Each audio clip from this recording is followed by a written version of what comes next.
Olá a todas e a todos, sejam muito bem-vindas e bem-vindos a mais um episódio do Conversas com Fibra, o podcast onde conversamos sobre, claro está, fibromialgia. Se ainda não me conhecem, sou a Catarina, sou enfermeira e tenho dedicado os últimos anos da minha carreira e da minha vida profissional ao estudo da fibromialgia e também ao acompanhamento de pessoas com fibromialgia, porque eu própria fui diagnosticada com esta doença há 11 anos.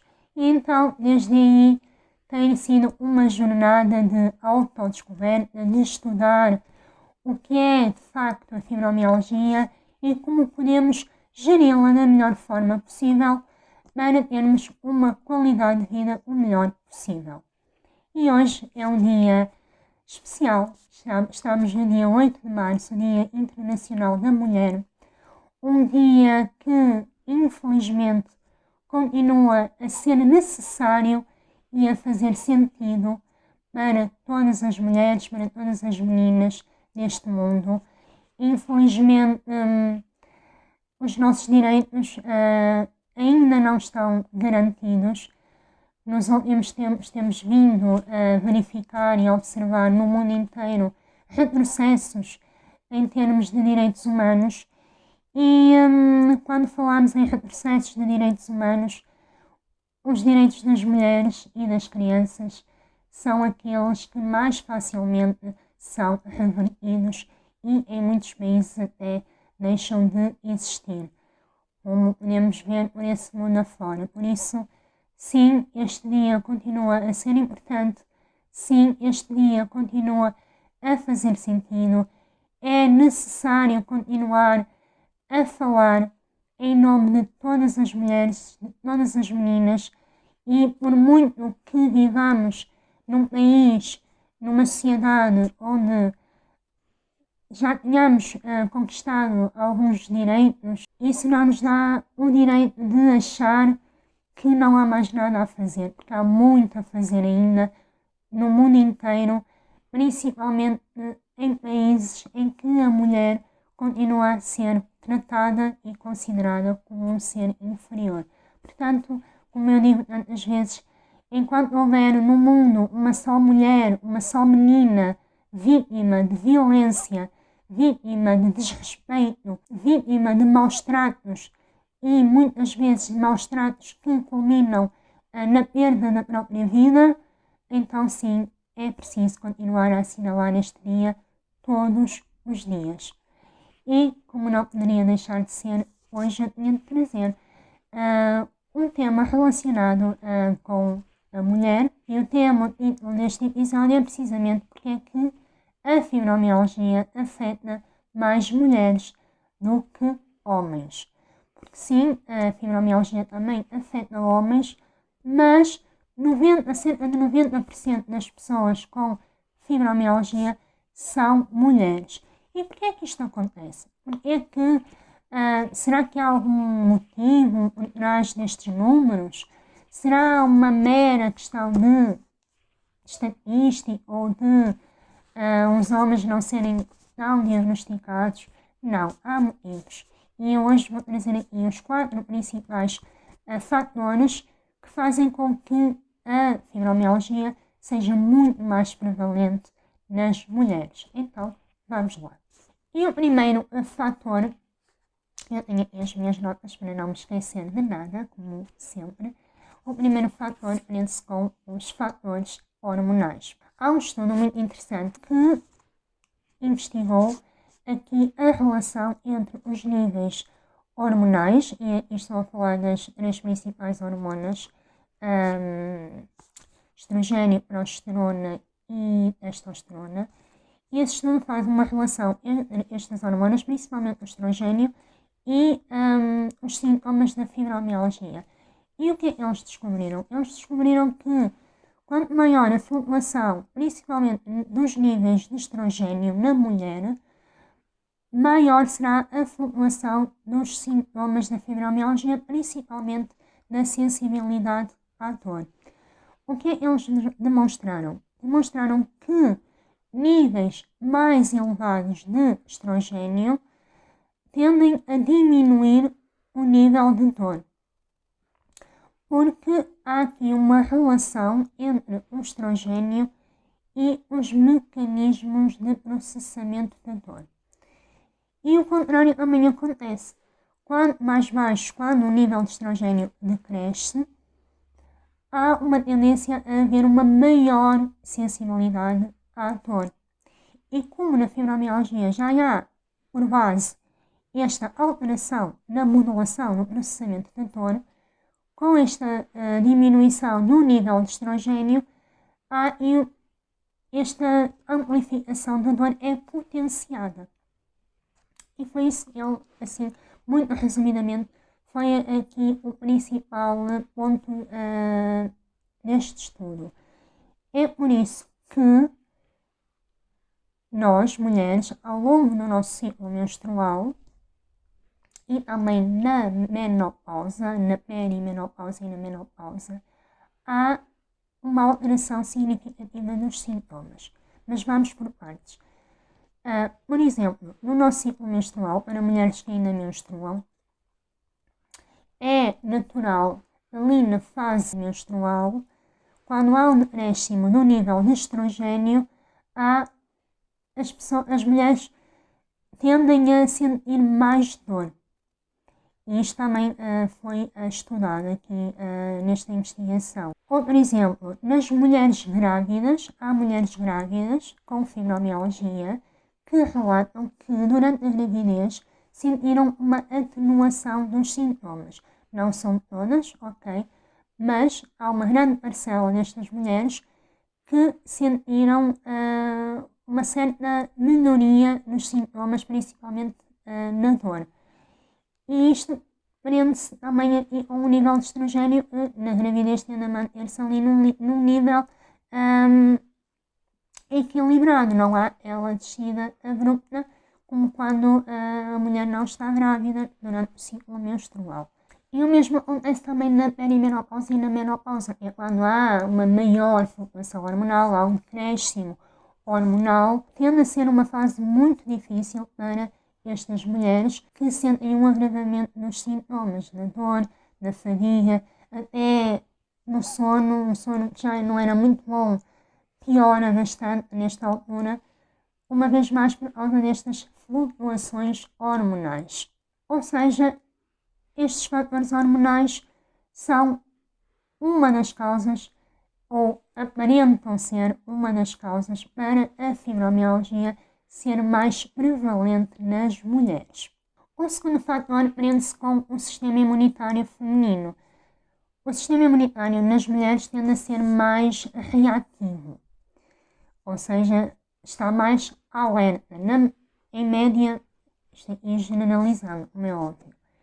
E não é por acaso que a maior parte das doenças autoimunes são mais prevalentes também, lá está, nas mulheres. O que também vai aumentar os níveis de inflamação. E não sendo a fibromialgia uma doença inflamatória, como uma artrite, por exemplo, nós estamos aqui a falar de uma inflamação clássica, digamos assim, como acontece noutras patologias, mas estamos a falar de algo muito específico da fibromialgia, que é a neuroinflamação, que já se estudou e já se investigou que esta neuroinflamação, a inflamação em alguns sistemas neuronais nas pessoas com fibromialgia, é uma realidade.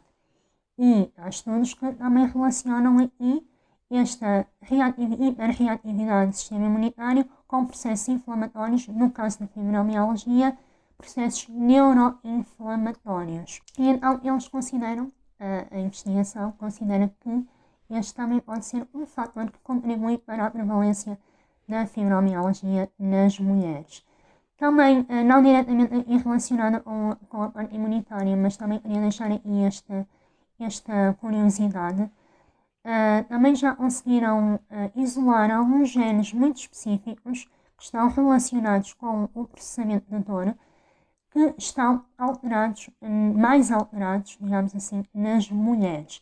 E isso também pode ser aqui uma condicionante. Depois, o terceiro fator aqui prende-se com a sensibilidade neurológica. Isto também está ali relacionado também com a neuroinflamação, em que na mulher, tendencialmente, há uma maior sensibilidade ao nível do sistema nervoso central, principalmente ao nível das áreas responsáveis, uma vez mais, pelo processamento da dor.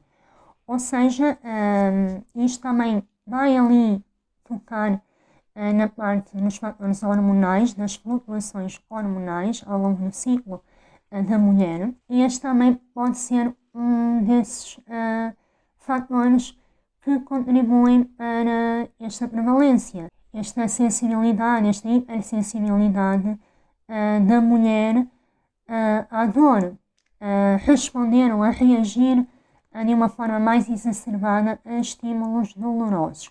Claro que depois isto tem de se conjugar com a base, com a causa base da fibromialgia, não é? Que é a alteração base que já existe, que já está lá. O facto de sermos mulheres vai potenciar ainda mais a manifestação dessas alterações, tá bom? E o quarto fator é também muito conhecido e também tem vindo a ser estudado, que é o stress. O stress é algo muito mais comum nas mulheres e entramos em algo que muitas vezes é desvalorizado e não é olhado com atenção, que é este contexto psicossocial da mulher. As mulheres vivem numa sobrecarga constante, porque somos mulheres trabalhadoras, muitas vezes mulheres que têm 1, 2, 3 empregos, mulheres que são mães, ou seja, que chegam depois de uma jornada de trabalho de 8, 12 horas, chegam a casa e ainda têm os filhos para cuidar, têm a casa para cuidar. Muitas vezes falamos de mulheres que não têm apoio, ou porque estão sozinhas, ou porque não têm apoio, uma rede de apoio familiar. Por norma, a mulher também está muito mais suscetível a situações de stress crónico e também às expectativas sociais para com a mulher. A mulher tem de aguentar tudo, tem de ser tudo, tem de ser trabalhadora, tem de ser mãe, tem de ser cuidadora, tem de ser esposa, tem de estar em todas as frentes e sempre de sorriso no rosto, e isto acarreta um peso muito grande, isto acarreta um stress gigante para a mulher. E como nós sabemos, o stress é um dos gatilhos da fibromialgia, é um dos gatilhos da crise de fibromialgia. Por isso, a fibromialgia também é mais prevalente nas mulheres. E este stress crónico, esta reatividade, hiperreatividade do corpo da mulher ao stress, vai alterar também ali o eixo HHA, hipotálamo hipófise adrenal. E eu tenho aqui no canal do YouTube um vídeo onde explico detalhadamente o que é este eixo que está relacionado com o cortisol, de que forma é que as disfunções ao nível deste eixo e do cortisol se relacionam com a fibromialgia. Por isso eu vou deixar um link, caso tenha curiosidade de ir explorar um pouco mais este tema, mas aqui para dizer que, de facto, a mulher, ao estar exposta e ao ser mais suscetível a este stress crónico, acaba por também sofrer alterações a nível hormonal, a nível dos neurotransmissores, que estão diretamente relacionados com a fibromialgia. E se, uma vez mais, a causa mais provável da fibromialgia é a alteração ao nível do sistema nervoso central, nomeadamente no processamento de dor, tudo isto vai fazer com que a fibromialgia espolete ainda mais. Já para não falar de como este stress vai desgastar o corpo como um todo. Não afeta só a parte neuroquímica, vai afetar também o sono, vai afetar o humor, vai afetar ou vai explotar crises de ansiedade e até depressão. Tudo isto está diretamente relacionado e contribui aqui para o facto da fibromialgia ser mais prevalente nas mulheres, e não é por acaso que uma gestão eficaz da fibromialgia passa muito por controlar ou gerir aqui os níveis de stress para minimizarmos ao máximo o seu efeito nos sintomas. É por isso que eu também falo tanto de gestão de stress, de técnicas de gestão do stress, precisamente porque ele tem aqui uma influência importante na fibromialgia. Mas, porque eu sei que nem há muita ideia de que a fibromialgia é só stress acumulado, não é, ok? É um dos fatores, não é o único, longe disso. Antes fosse, porque se assim fosse, tínhamos o trabalho já quase feito, mas não é isso que acontece. E para terminar, eu disse que eram 4 fatores principais, mas eu decidi incluir aqui um bónus, um extra, que não é menos importante. E também se prende aqui com o contexto psicossocial da mulher, que é a exigência. Eu já falei muito sobre exigência, aliás, em quase todos os episódios eu abordo este tema, porque realmente a maioria, a grande parte das mulheres com fibromialgia são mulheres muito exigentes, muito auto-exigentes. E isso tem também uma base psicossocial, porque tudo aquilo que eu já referi anteriormente, por muitas vezes termos de ser as super mulheres que estão em todas as frentes a ajudar toda a gente e a não permitir que o corpo repouse. E esta exigência contínua ao longo de anos e anos e anos vai desgastar o corpo, vai desgastar o nosso sistema nervoso, vai sobrecarregar o nosso sistema nervoso e isso vai impactar a fibromialgia. Não tem como não impactar, não é? É o mesmo que estarmos constantemente em modo de sobrevivência e um corpo, mesmo fisicamente, fisiologicamente, bioquimicamente, se assim quiserem, um corpo que está neste permanente estado de alerta, de sobrevivência, é um corpo que vai desgastar muito mais rapidamente. É um sistema nervoso que vai ser continuamente forçado a trabalhar mais do que aquilo que é suposto. E isto vai ter os seus efeitos na manifestação da doença, no agravamento dos sintomas, na frequência das crises. Portanto, a exigência que é inerente quase às mulheres também tem aqui um papel importante. Por isso é que é tão importante nós aprendermos a sermos menos exigentes. E eu aqui também falo por mim, porque sempre fui uma pessoa muito auto-exigente e isso é muito desgastante. Eu tenho vindo a aprender, não é um trabalho fácil, mas tenho vindo a aprender a deixar de ser tão exigente comigo mesma, a deixar de ser a salvadora do mundo e a salvar-me a mim em primeiro lugar. E isto é um trabalho que se vai fazendo diariamente, passo a passo.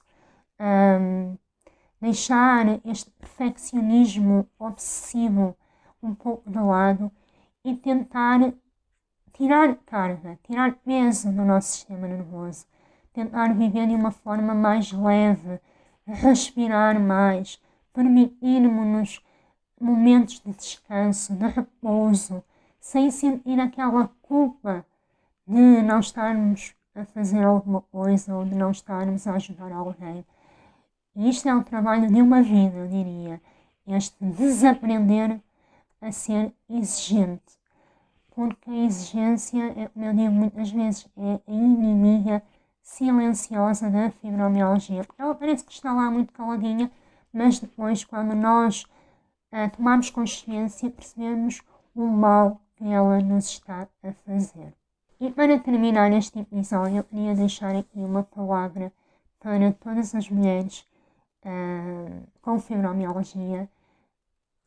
99% das pessoas com fibromialgia que me acompanham são mulheres.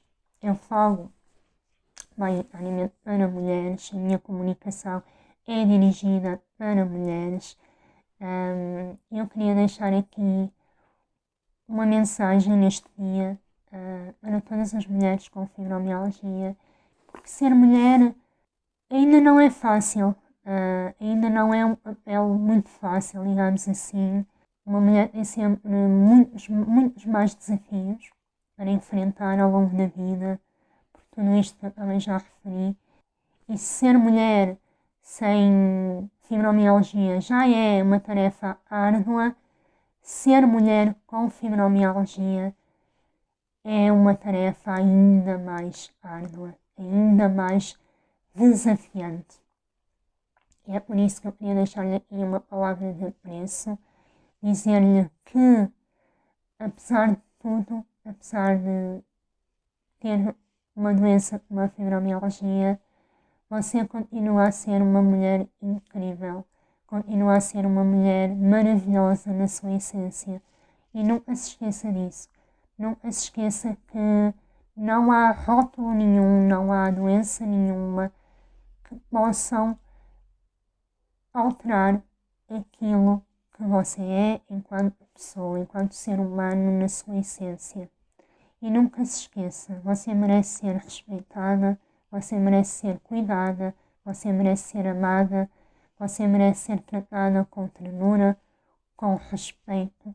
Você tem valor, você é só o facto de estar aí, acordada, de se ter levantado hoje da cama, de fazer aquilo que conseguiu fazer, só por isso já é uma mulher incrível, já é uma mulher maravilhosa. Não deixe que nunca ninguém a faça sentir menos só porque tem uma doença, só porque vive com dor.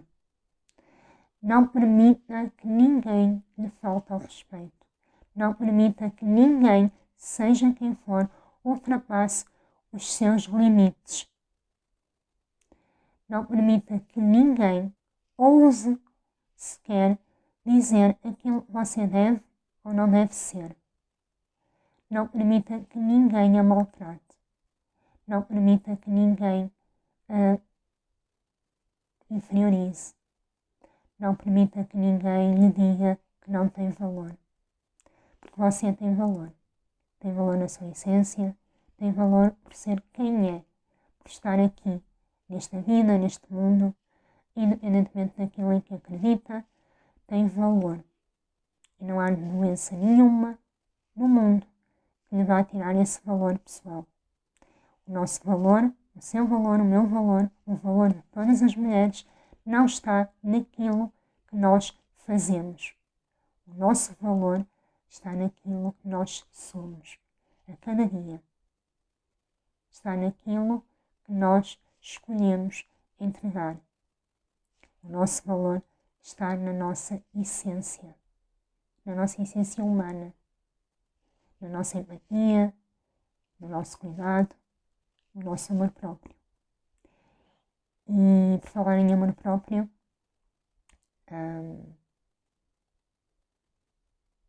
a única pessoa que vai estar connosco o resto da nossa vida somos nós. Tenhamos ou não tenhamos uma doença, somos nós. Por isso, vamos cuidar de nós. Cuide de si, respeite-se, ame-se, seja empática e compassiva para consigo, principalmente naqueles dias mais desafiantes. Não deixe nunca de gostar de si, de se amar e de se cuidar. Porque se nós não fizermos isso por nós mesmas, ninguém o fará. Ninguém o fará. E era esta a mensagem que eu queria deixar aqui para fechar este episódio, neste Dia Internacional da Mulher. Deixar aqui um abraço imenso para todas as mulheres que estão aí desse lado e que me acompanham e que estão comigo nesta jornada. Muitas vezes dizem-me que encontram nas minhas palavras, nas minhas partilhas, força para continuarem, mas eu quero que saiba que eu também encontro muita força e muita motivação no vosso carinho e no vosso apoio para continuar este trabalho, para me sentar aqui a gravar este podcast, para continuar a dar as minhas palestras, para continuar a fazer os meus acompanhamentos, porque sei que isto não é por mim, isto é por nós, é por uma causa maior. E, como eu digo tantas vezes, seguimos juntas. Seguimos juntas. Muito obrigada por ter estado aí comigo em mais este episódio. Despeço-me com um abraço muito, muito grande. Feliz Dia da Mulher. E nós vemo-nos no próximo episódio. Um abraço e até lá.